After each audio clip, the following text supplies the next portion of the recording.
gentlemen. Well, concerning the right to life, the right to life is a constitutional provision in Section 33 of the Constitution, which is the ground norm in our country. Now, it falls under Chapter 4. Now, these provisions are so essential that they are given a special status in court. And of course, being constitutionally enshrined, the Constitution, as we know, is the ground norm. And if any law is inconsistent with the provisions of the Constitution, that other law shall, to the extent of its inconsistency, be null and void. Now, when they say right to life, every individual has a right to life, meaning that I, Party A, I am not supposed to deprive you, Party B, of your right to life, and vice versa.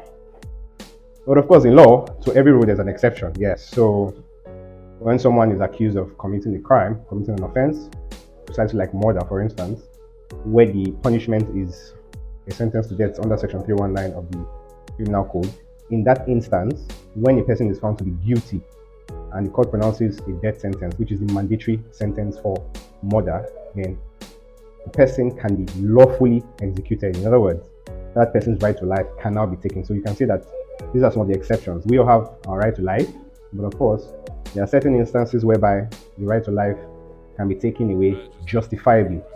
So in other words, except on the exceptional circumstances provided, our right to life should be preserved.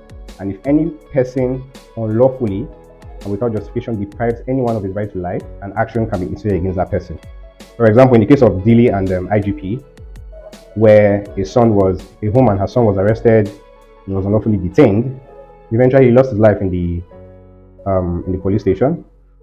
The woman went to court. First of all, the issue of whether she even had the right, the locus, to bring an action on behalf of her son who was deceased. But of course, the Court of Appeal, in interpreting the preamble of the Fundamental Right Enforcement Procedure Rules, stated that if public interest litigation and third-party claims are not also brought, and that would defeat the whole purpose. Because when you look at the preamble of the Constitution under the Fundamental Right Enforcement Procedure Rules, Rule 3E, paragraph II. So an applicant does not necessarily just mean the person in question. So it could be the auntie, the mother, and the court agreed with the lady and damages were awarded.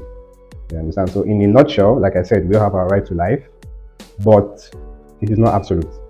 If an individual does not do anything in contravention of the law, his right to life ought to be protected. But if he contravenes the law, this is because, of course, in Josiah against the State, 1985, one in the Blue Law, Part 1, Okutajo said justice is a three-way traffic. It is justice for the deceased, it is justice for the victim accused of committing heinous crime of murder, and it is justice for the society whose social norms and values have been desecrated because of the criminal act complained of. You understand? So when someone's life is taken, the justice of the case must be done. And if the person who is accused of committing the crime is found to be guilty, then that person can be lawfully executed. We have the case of Okuka and the State, 1988. Another instance, aside where a person is accused of committing an offense and the person is found to be guilty, where a person has been sentenced to be incarcerated in prison custody or correctional center facility, and the person tries to escape from custody. In that instance, the person's right to life can be taken away. That is why you see correctional center facilities. If somebody in their facility is trying to escape, they have the right to execute. You understand? So it is not just only in instances where the person is sentenced to death and his right to life wants to be taken away justifiably.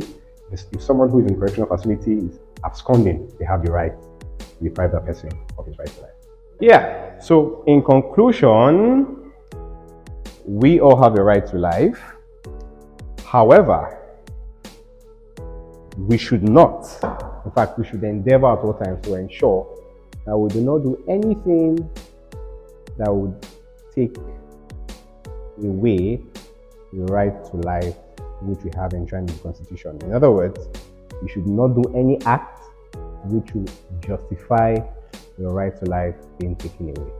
Aside that, we have a right to life, and we are supposed to preserve each and every person's right to life. Thank you.